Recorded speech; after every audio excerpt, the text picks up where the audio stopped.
Hi and welcome to Swissquote's Daily Market Talk. It's Thursday, May 15th. Trade optimism and gains triggered by the latest trade optimism begins to fade. The chip stocks are the latest survivors of the latest market rebound as technology investors' attention shifts to the Chinese technology earnings this week. So we will talk about all that and more. But before we do, please keep in mind that opinions are my own and this is not financial advice.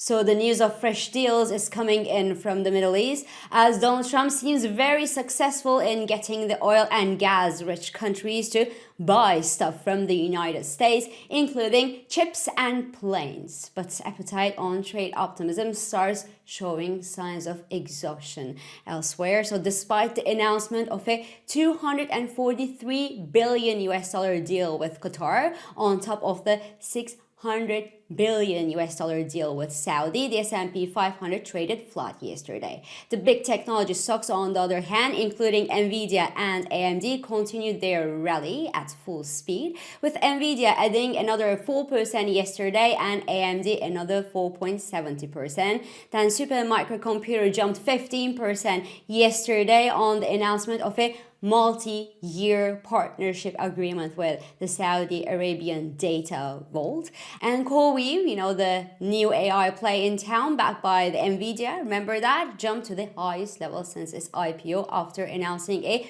420% revenue growth in the first quarter of this year.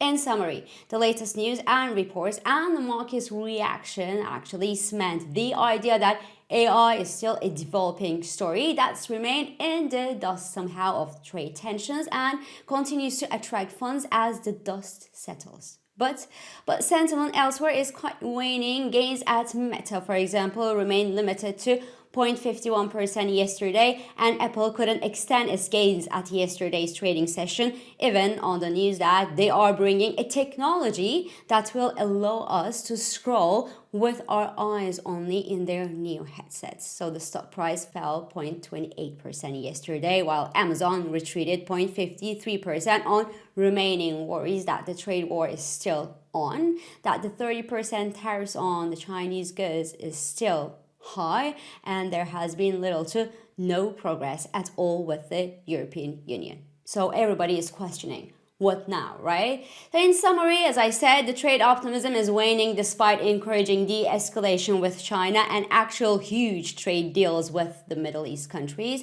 Although the latter gives some support to some industries, so I'm looking at you, chips, but I'm also looking at you, Boeing. Looming uncertainties still remain on the back of investors' minds, and the narrative of a slowing US economy with the trade tensions with rising price pressures for US consumers remain the base theme of the market. So the US dollar remains under pressure of this soft economic outlook for the United States. So an avalanche of economic data will be in focus at today's trading session. Among them, we will have a close look at the April retail sales in the US, the evolution of producer prices the same month, the Philly Fed and New York Empire manufacturing indices, and finally the weekly jobless figures from the US as every week. Thursday, of course. So softer sales and activity figures from the US would normally boost the Fed dose, pull the yields lower, and give support to equities. That's the typical bad news is good news rhetoric, right? But provided the rising inflation expectations for the US, I believe that weak numbers from the US today would only increase the stagflation bets. Therefore, I think that good news would be good news for the market and the investor appetite and cement the resilience of the US economy despite the trade shenanigans, whereas soft economic data would be bad news for the risk appetite and for the market and could stall the recent market rally.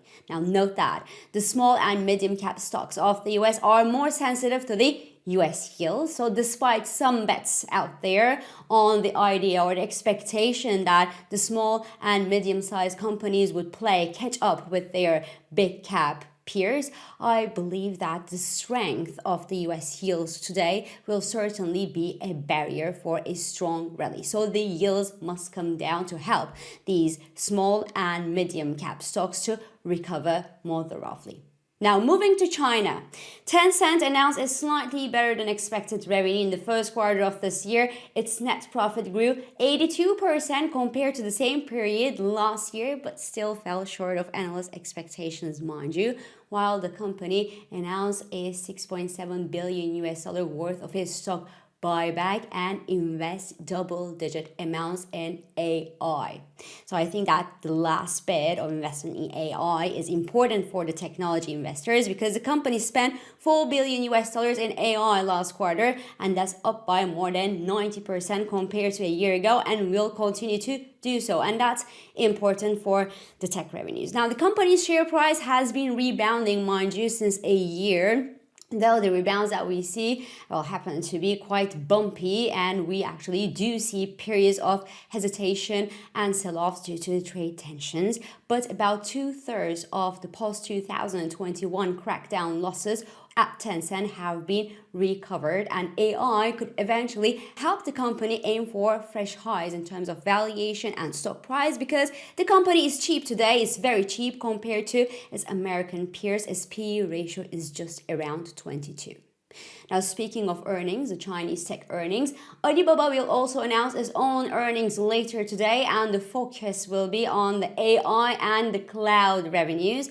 Note that Alibaba is slower to recover the post-crackdown losses as the stock has recovered only a third of the decline posterior to 2020-2022 decline. But among the Chinese technology stocks, Alibaba is probably the most promising name out there when it comes to AI, because not only the company develops its own AI language and offers cloud services, it also has a very, very big e-commerce platform in China and beyond China. It offers financial services in China where it could apply its model and have a huge amount of data in hand to fine-tune it in accordance to the company's needs. And the stock is trading at a P ratio of around 21 only, so it is cheap. So all in all, the Chinese AI story is developing.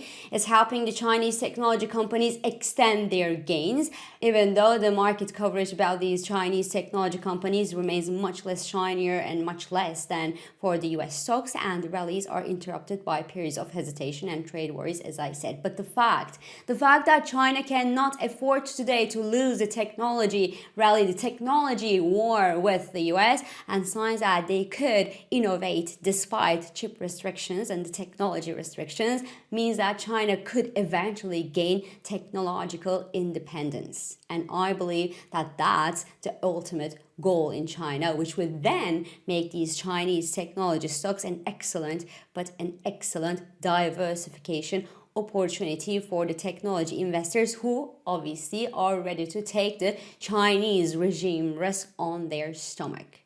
At the same time, looking elsewhere, the politics across the Pacific Ocean are looking much shakier for the next 3.5 years. So is it better there than in China? Is up to you. Now, in energy, the news that Iran is ready to curtail its nuclear program in exchange of sanctions relief is weighing on oil prices for the second straight trading session. The barrel of US crude is below the $61.50 per barrel level this morning, and that on the back of rising Iranian supply prospects that obviously add up to OPEC's oil restoration plans that accelerate versus a fragile improvement in the demand prospects due to trade war and trade tensions. So from a technical perspective, crude oil remains in a bearish trend with solid resistance in US crude seen into the 50-day moving average that stands near the $64.20 per barrel level, and the major 38.2% Fibonacci retracement on the year-to-date decline that stands near the $65.30 per barrel mark. Note that Goldman Sachs suggests that Trump wants a barrel of oil at $40 to $50 per barrel range, and I think that he will get what he wants in the second half of this year. So this is all for today. I'm İpek Özkardeşkaya, and thank you for joining me, and thank you for all your beautiful and supportive comments. I hope this episode of Market Talk has been helpful and it has been insightful to you. So please do not hesitate to leave your comments, your reactions, and your questions below, as usual. Follow us on Instagram, on X, on LinkedIn, but also on WhatsApp, Threads, Telegram, and Blue Sky for regular market updates. Subscribe to our YouTube channel for daily market comments, and please don't forget to hit the like button on these videos to let us know that you enjoy them. So I will meet you again tomorrow, and until then, good day trading.